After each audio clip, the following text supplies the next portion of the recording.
Olá! Como já dizia Riobaldo, célebre personagem de Guimarães Rosa, viver é muito perigoso. E para lidar com os riscos impostos à vida e ao patrimônio, existem os seguros. Esses produtos se consolidaram em um mercado que hoje já movimenta bilhões todos os anos no Brasil. Há um ramo do direito especializado na legislação que regula as relações entre seguradoras e segurados, o direito securitário, que é o assunto de hoje do programa Na Forma da Lei.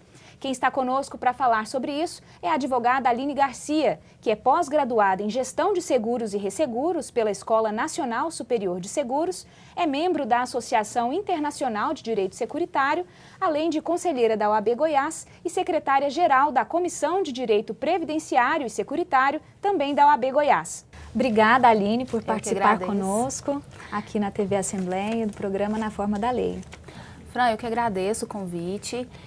Eu entendo que é uma matéria extremamente importante e interessante e, melhor ainda, trabalhado aqui com vocês. Então, me coloco à disposição e agradeço mais uma vez.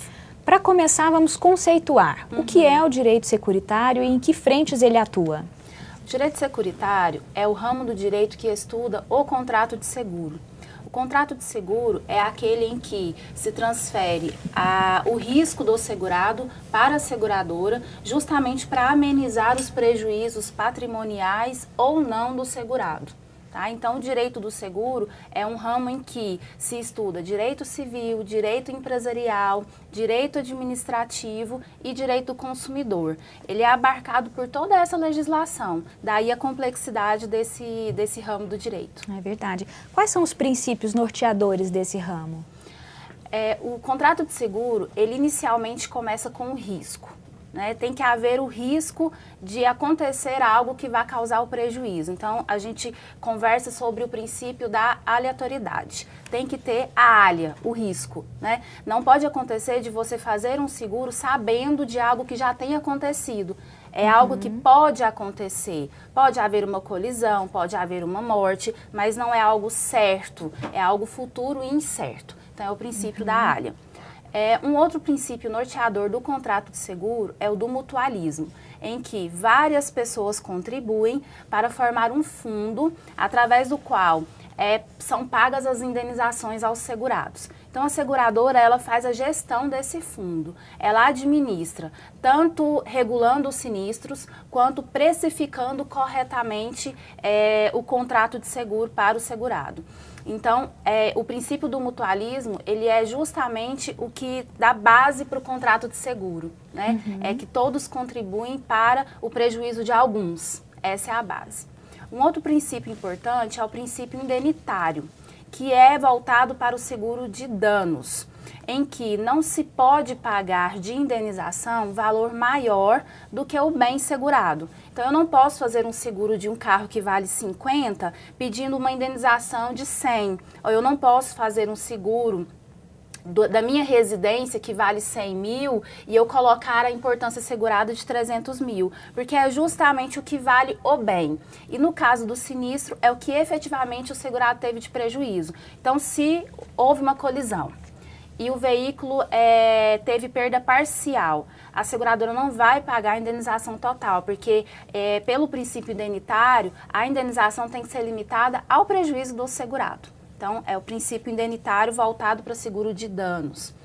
Um outro princípio muito importante é o princípio da boa-fé, que nós dizemos que é o principal. Né? Embora todos eles sejam importantes, norteadores e basilares no contrato de seguro, o contrato de seguro ele é feito através da confiança. A confiança que a seguradora tem, que o segurado está passando as informações corretas para a avaliação do risco e a confiança que o segurado tem de que quando houver o evento que vai causar prejuízo, que ele vai ter esse evento, esse prejuízo amenizado pela seguradora. Então, como o contrato ele é baseado na confiança, o princípio da boa-fé previsto no Código Civil de 2002, ele prevê que o segurado ele tem que prestar as informações corretas à seguradora, sem omitir informações importantes. Por um outro lado, a seguradora também tem o dever de informar para o segurado as cláusulas do contrato, as limitações do contrato, justamente dentro dessa confiança. E a quebra dessa confiança tem consequência, né? Como esse princípio é muito importante, o Código Civil trouxe isso, no sentido de que, se o segurado, ele omite informações importantes ou presta informações que não deveriam, informações incorretas, ele perde o direito à indenização. E se isso foi de má fé, a seguradora tem o direito de receber o prêmio. Então, são esses princípios basilares do contrato. Existem alguns outros, a gente teria que entrar, né, com um maior tempo, mas esses são os principais mesmo. Ok. Como era a legislação anterior à mudança do Código? O Código Civil de 1916, ele trazia um conceito do contrato de seguro como sendo o contrato pelo qual o segurado transfere ao segurador o risco e o segurador paga a indenização mediante o pagamento de um prêmio. Daí é importante trazer alguns conceitos, né? Risco é o que pode acontecer. Prêmio é o que o segurado paga para a seguradora contratando o seguro. E indenização é o que a seguradora paga em contrapartida como contraprestação desse prêmio. Muitas vezes há confusão entre o prêmio e a indenização, e a gente vê isso até em decisões judiciais, né? Essa confusão. O Código Civil de 2002, ele trouxe um conceito diferente para o contrato de seguro, porque deixou de haver a obrigação da seguradora de garantir o pagamento de uma indenização. O que o contrato garante é justamente a garantia do interesse segurado. Nem sempre é um pagamento. Às vezes, por exemplo, é a reparação de um veículo. Qual que é o interesse segurado? É o veículo, é que o veículo esteja em boa condição de circulação após, por exemplo, um acidente, né? Então, o Código de 2002, ele trouxe essa questão dessa alteração do conceito, do elemento mesmo, do objeto do contrato de seguro, que deixou de ser a contraprestação de um pagamento de indenização para garantir o interesse segurado. Isso trouxe mais segurança jurídica nos casos? Trouxe na medida em que nós temos seguros que não garantem efetivamente o pagamento de uma indenização, mas a reparação de um dano, a garantia de continuação de uma obra, por exemplo, num seguro garantia. Então, essa questão, ela trouxe maior abrangência para o contrato, né? Tecnicamente é mais correto, inclusive é de acordo com a legislação de outros países. Como é essa relação da legislação no direito comparado, né? Outros países, de que maneira veem o direito securitário? O contrato de seguro, de uma forma geral, ele depende do risco, ele depende do interesse segurado, ele depende do prêmio, da indenização, né? Então, são os elementos. Esses elementos, eles estão presentes em qualquer legislação do mundo. A mutualidade também é algo que tem que estar presente, porque todos contribuem para o pagamento de uma indenização que pode ser que aconteça, mas há a constituição desse fundo. O que nós vemos de diferente, por exemplo, é no princípio da boa-fé. Existem países em que, se a seguradora verifica que o segurado agiu omitindo informações ou prestando informações equivocadas, o contrato é resolvido de imediato, ele é extinto de imediato, por ser nulo. Outras legislações, por exemplo, prevêem que o segurado pode complementar o valor do prêmio, caso houvesse alguma diferença com a determinada informação não prestada, e o contrato continua normalmente. Há uma outra legislação, por exemplo, da Itália, que diz o seguinte, que se a seguradora verifica essa ausência de informações corretas antes do sinistro, ela tem que notificar o segurado para que em 3 meses o contrato seja cancelado. E no caso de depois do sinistro, o pagamento da indenização pode ser proporcional a esse prêmio não pago por conta da informação não prestada. Então, assim, há essa alteração com relação ao princípio da boa-fé, que é um princípio basilar. Doutora Aline, a gente vai fazer um breve intervalo e daqui a pouco o Na Forma da Lei está de volta. Não saia daí.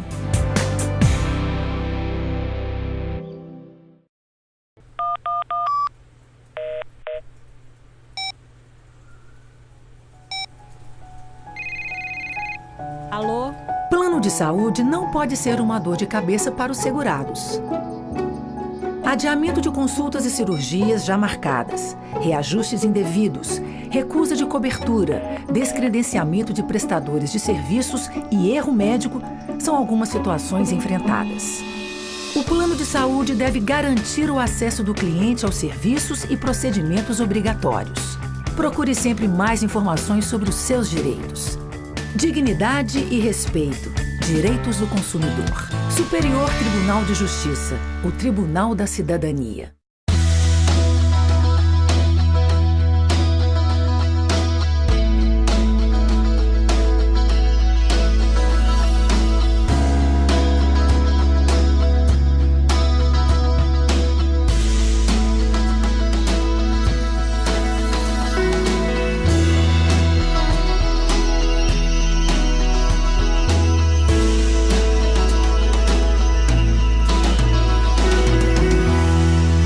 TV Assembleia. Informação com credibilidade.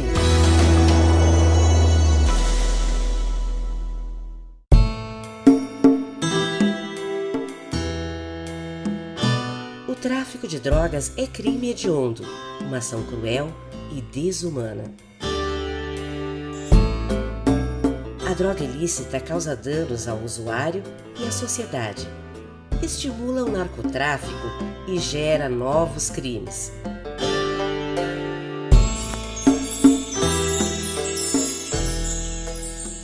Cometer o crime, mesmo que seja pela primeira vez, não diminui a gravidade do delito e não impede a aplicação das penalidades previstas.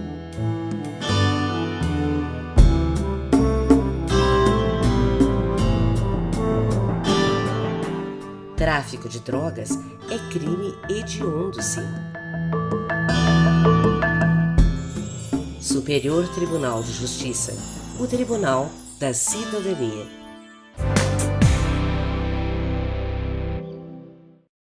O programa Na Forma da Lei está de volta aqui na TV Assembleia, hoje falando sobre direito securitário com a nossa entrevistada, a doutora Aline.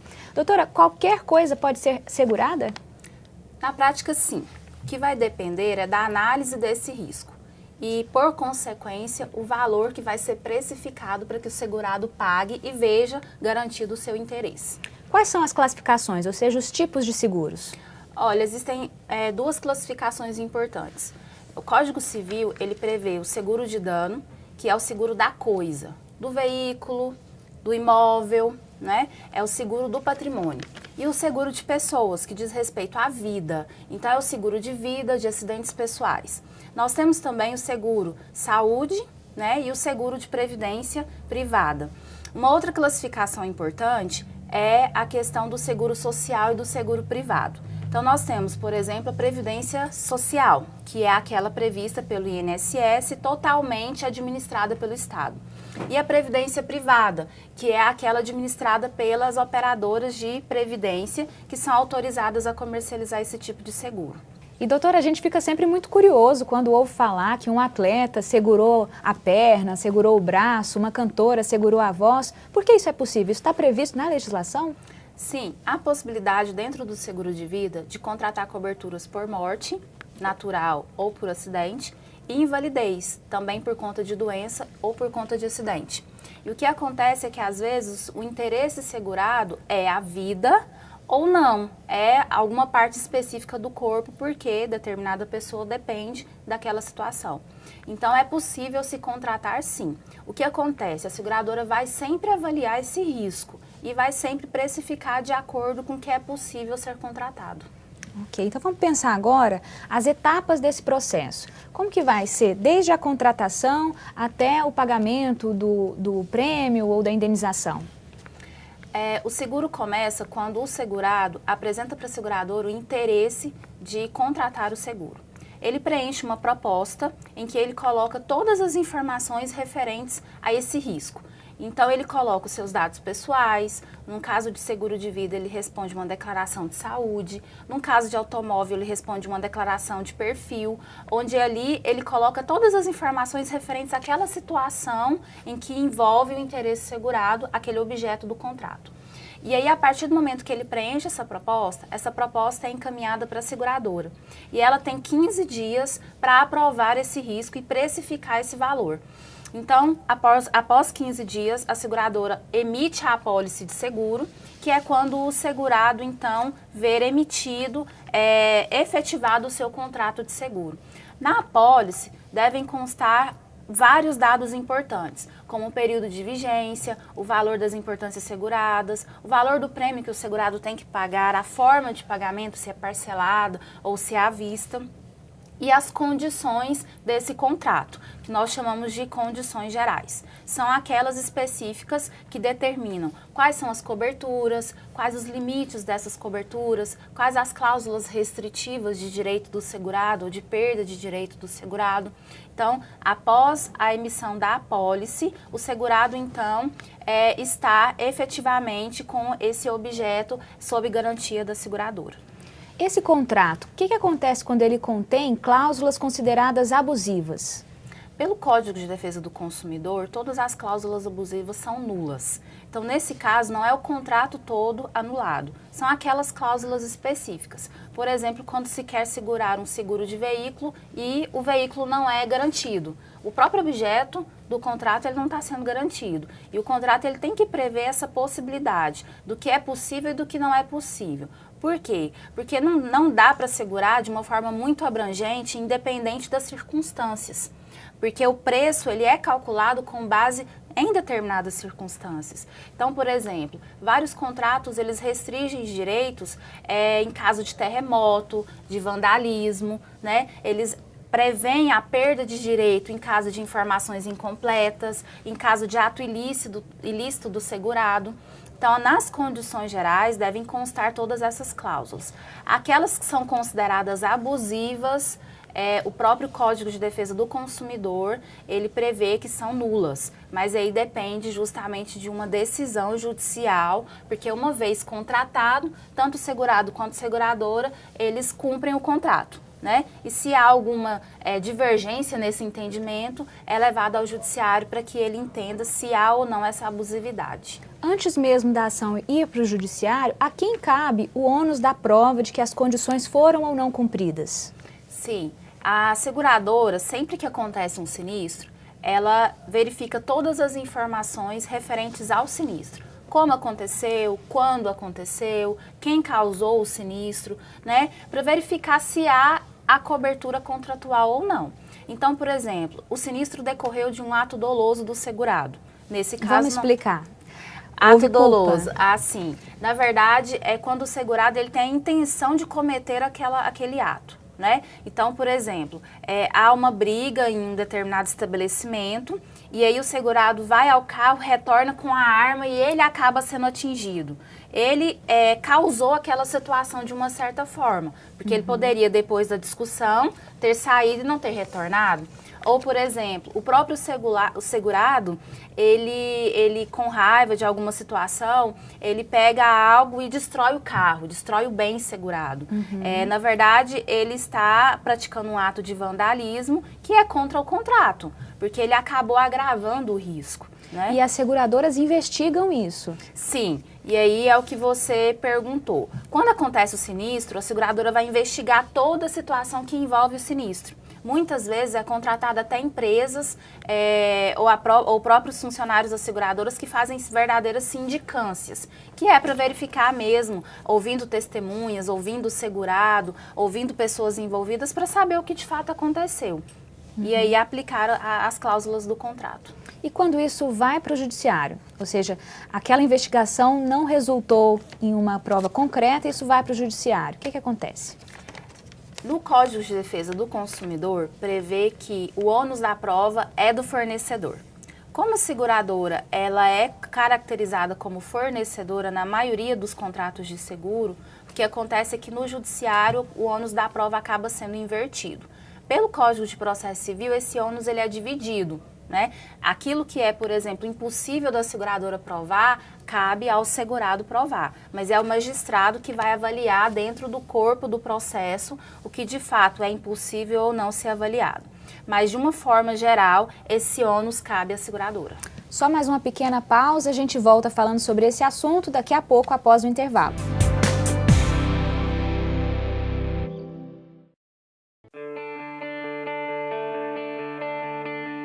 Computadores, tablets, celulares, aparelhos de TV e vários outros eletrodomésticos novos estão no topo da lista de reclamações por defeitos de fabricação. O melhor é checar a garantia e os prazos para a devolução. Você tem direito até de trocar o defeituoso por um novo ou receber o dinheiro de volta. Os produtos e serviços devem ter padrão adequado de qualidade, segurança, durabilidade e desempenho. Procure sempre mais informações sobre os seus direitos. Dignidade e respeito. Direitos do consumidor. Superior Tribunal de Justiça. O Tribunal da Cidadania.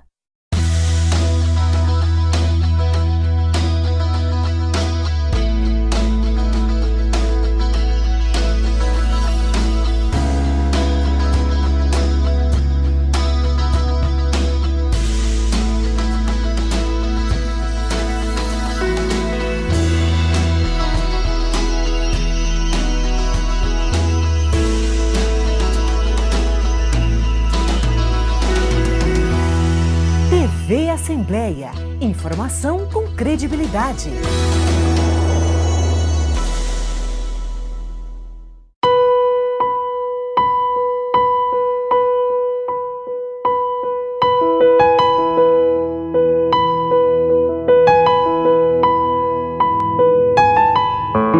Se você se identifica com essas frases e quer ajudar, venha ser voluntário do CVV. Tem muita gente precisando ser ouvida. Ligue 141 ou 3223-4041 e informe-se. O programa Na Forma da Lei está de volta para o terceiro e último bloco. A gente está falando com a doutora Aline Garcia, especialista em direito securitário. Doutora, muitos casos sobre o direito securitário têm sido levados ao judiciário? Sim, na verdade a judicialização dessas discussões, elas acontecem muito. Em alguns casos, após a seguradora negar o pagamento da indenização na via administrativa, depois da regulação de sinistro, como mencionado. Outros casos, como no DPVAT, por exemplo, muitas vezes acontece do beneficiário ou da vítima, né, que nesse caso é o segurado, dar entrada na ação judicial antes de reclamar para a seguradora. Então, vale a pena a gente falar um pouquinho mais do DPVAT. É um seguro obrigatório? Todo mundo tem direito? Como que funciona? Sim. O seguro DPVAT, ele é um seguro obrigatório, ele é previsto em lei, na Lei 6.194 de 74, e ele prevê o seguinte: cobertura para invalidez, morte e despesa médica hospitalar em casos de acidente de trânsito. É um seguro que beneficia a população, na verdade. Ele é um seguro de cunho social administrado por seguradoras privadas. Então, o fundo dele, ele é administrado de forma privada, mas é um seguro de cunho social. Justamente para quê? Para beneficiar a população, beneficiar todos aqueles que sofrem algum prejuízo pessoal ou físico, né, ou monetário mesmo, no caso da despesa médica hospitalar. Ele é beneficiado com esse seguro desde que ele sofra um acidente ou ele veja alguém da sua família, né, sofrendo um acidente e venha a ocasionar a morte ou invalidez. E esse acidente ele tem que acontecer na via terrestre e com veículo automotor. Então, por exemplo, um trator não licenciado, ele não é considerado um veículo automotor, não teria cobertura. Os veículos que trafegam normalmente, veículos de passeio, ônibus, eles têm cobertura pelo DPVAT. Ou seja, o DPVAT é um seguro importante, um direito da população, mas que tem sido alvo de muitas fraudes. Sim, o seguro DPVAT, ele é importante, primeiro porque ele garante essa proteção para as pessoas. Mas, infelizmente, nós temos, sim, pessoas que buscam indenizações sem ter direito. Ou porque não tem invalidez, ou porque a invalidez não foi ocasionada por um acidente de trânsito, né? Ou porque houve a morte de alguém e a pessoa não é beneficiária, mas ela alega ser a única beneficiária, prejudicando outras pessoas. Né? Ou porque junta documentos fraudados para poder instruir os processos administrativos e judiciais, tentando receber a indenização. Então, infelizmente, existem muitas fraudes. O seguro DPVAT ele é administrado pela seguradora líder dos consórcios DPVAT. Ela gere esse fundo representando as seguradoras consorciadas. E ela tem esse papel, né, de apurar as fraudes, de evitar as fraudes, de identificar os fraudadores e denunciar mesmo. Denunciar para o Ministério Público, denunciar para a Delegacia Criminal, né, e a denunciar atravessadores para recebimento desse seguro. Então, de fato, essa questão da fraude ela é bem delicada. Acho que é importante ressaltar, as pessoas podem ser punidas ao cometer esse tipo de fraude, né? Tanto os atravessadores quanto aqueles que serão beneficiados indevidamente. Sim.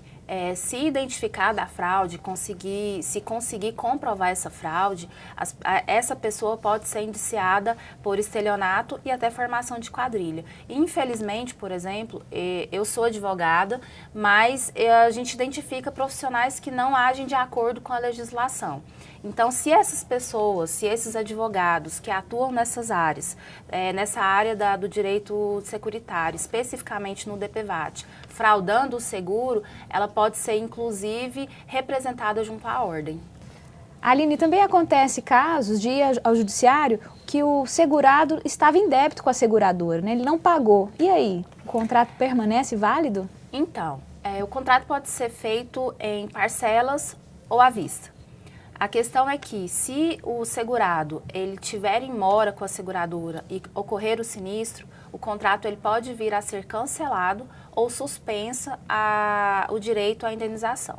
O que acontece que o entendimento do judiciário é que o segurado ele tem que ser notificado para que haja efetivamente a mora, que é a mora substancial. Infelizmente, é um entendimento que nós temos que seja de uma forma equivocada. Porque dentre os deveres do segurado no contrato de seguro está principalmente as informações que ele tem que prestar e o pagamento do prêmio. São os principais deveres do segurado. Quando você contrata, você sabe que você tem aquela dívida, mas infelizmente o judiciário não entende assim. Então a seguradora ela tem que constituir o segurado em mora através de notificação para que haja o efetivo cancelamento desse contrato. Nós estamos no mês de prevenção ao suicídio. O que acontece quando um segurado, tem um seguro de vida e se suicida? O Código Civil prevê que o suicídio não pode acontecer com menos de 2 anos entre a contratação e o sinistro. Então, havia uma discussão de que se esse suicídio ele foi premeditado ou não. E aí o ônus da prova sempre recaía para a seguradora, o que era complicado se provar. Porque é difícil a seguradora identificar uma carta, uma gravação ou uma prova efetiva de que havia essa predisposição para fazer o suicídio.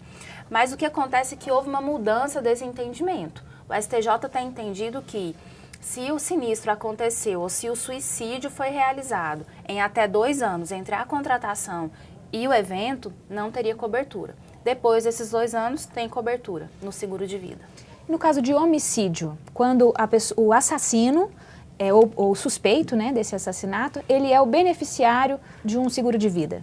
Infelizmente, ele perde o direito à indenização, porque há uma previsão legal no Código Civil que diz que se o sinistro tiver acontecido por dolo, né, que é a intenção de realizar do segurado, beneficiário ou representante desse segurado, há a perda de direito. No caso desse beneficiário do seguro, ele provocou o sinistro de uma forma dolosa, premeditada muitas vezes, e aí ele perde o direito à indenização. A legislação, de uma forma geral, também trata que ninguém pode ser beneficiado por um crime que causou, né? Sim, com certeza. E essa questão é muito importante porque existe um princípio que nós não chegamos a comentar, que é o da função social do contrato de seguro, que é justamente não influenciar para que eventos ilegais aconteçam e mesmo assim o segurado ele tenha o direito à indenização ou o beneficiário ele tenha o direito à indenização.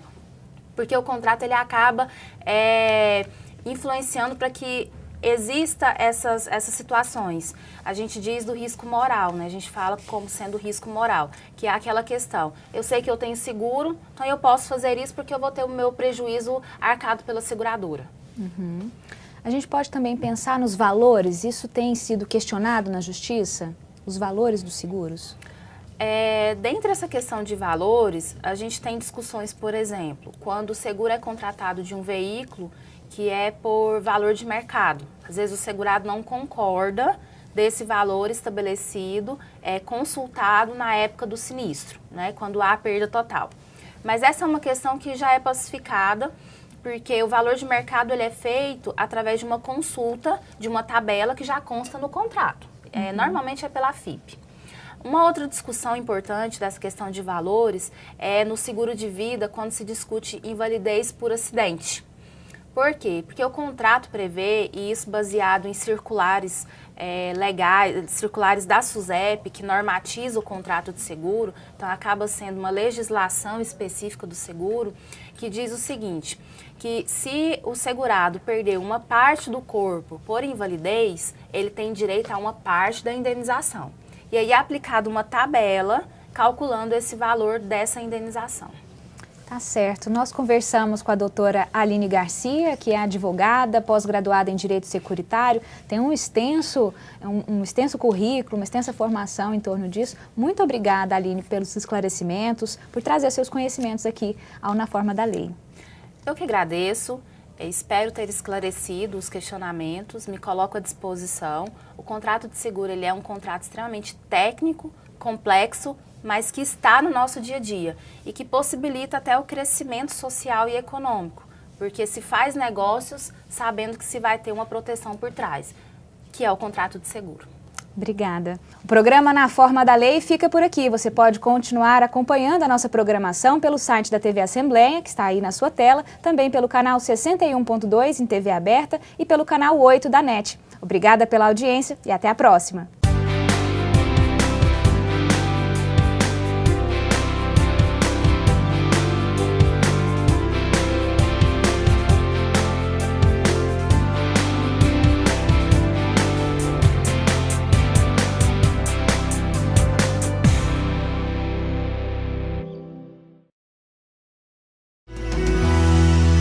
TV Assembleia. Informação com credibilidade.